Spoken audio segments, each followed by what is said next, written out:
ससुराल छोड़कर नंदी बैल पर बैठकर अपना नया निवास खोजने निकले। पार्वती जी को आनंद कानन इतना पसंद आया कि सबको मुक्ति देने वाले देवेश महेश अविमुक्त क्षेत्र के अधिपति अविमुक्तेश्वर कहलाए। पर शिवजी से पहले यहाँ रहते थे भगवान विष्णु, और क्योंकि तब तक गंगा का धरती पर अवतरण नहीं हुआ था, इसलिए उन्होंने यहीं अपने चक्र से धरती पर एक कुंड बनाया जिसे कहते थे चक्र पुष्करणी कुंड। पर जब शिवजी और पार्वती माता को यह काशी पसंद आई तो उनके मित्र विष्णु जी काशी उनको सौंपकर चले गए। एक दिन उसी कुंड में नहाते समय पार्वती शिवजी की इस नगरी में 9वीं सदी में दूर दक्षिण से आए शंकराचार्य ने काशी में ही शंकर दिग्विजय की नींव रखी।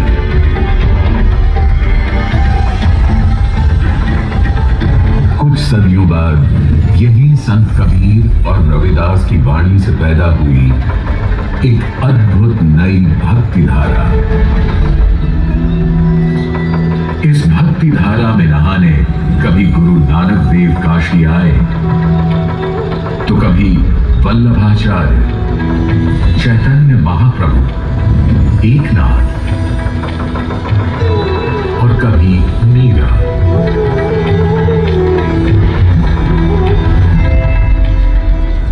यहीं गोस्वामी तुलसीदास ने असी गंग के तीर बैठकर अवधी भाषा में राम कथा रचकर रामायण को घर घर पहुंचा दिया। जो अपढ़ थे उनके लिए उन्होंने रामलीला की शुरुआत की और फिर हनुमान चालीसा लिखकर हनुमान जी को संकट मोचन बनाकर काशी में ही स्थापित कर लिया। जहां आप और हम आज मौजूद हैं, इस चेत सिंह घाट का निर्माण करवाया था राजा चेत सिंह जी ने। राजा चेत सिंह ने अंग्रेजों के खिलाफ अडिग साहस से अन्याय के विरुद्ध आवाज उठाई और उस प्रसंग की याद में आज भी बनारस में कहावत सुनाई देती है, न हाथी पे हौदा न घोड़े पे जीन, छोड़ के बनारस भगा भारन हेस्ती।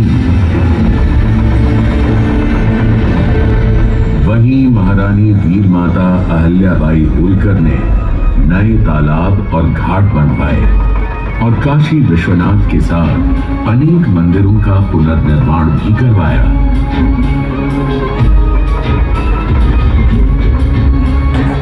यहाँ की पंचक्रोशी परिक्रमा में काशी की 7 पुरियों स्तरों, 56 विनायकों और देवी देवताओं के 108 मंदिरों के भी दर्शन होते हैं। मान्यता है कि काशी की परिक्रमा यानी पूरे ब्रह्मांड की परिक्रमा।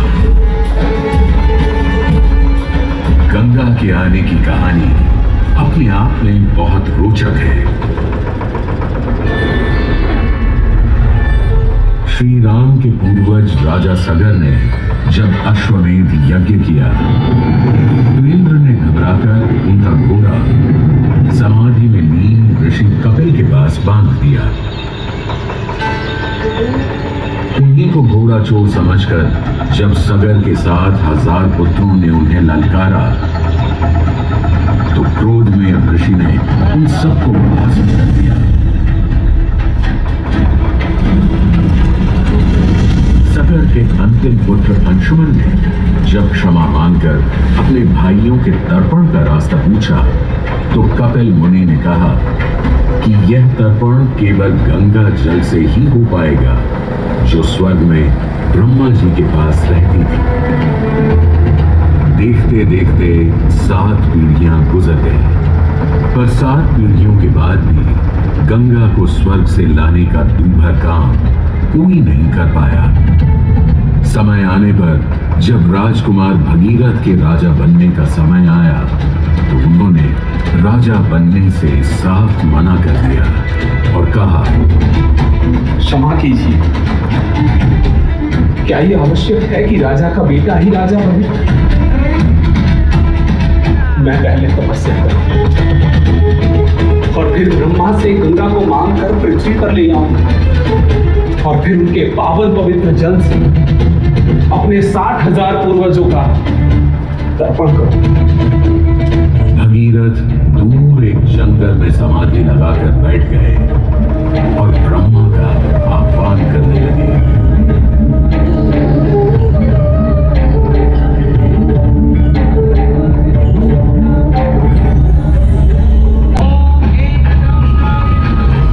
देखते देखते शिव जी के हाथ में ऐसा धनुष आ गया जिसकी प्रत्यंचा बनी थी वासुकी नाग से और बाण था विष्णु जी का वज्र। पृथ्वी उनका रथ बना जिसके दो पहिए थे सूर्य और चंद्र।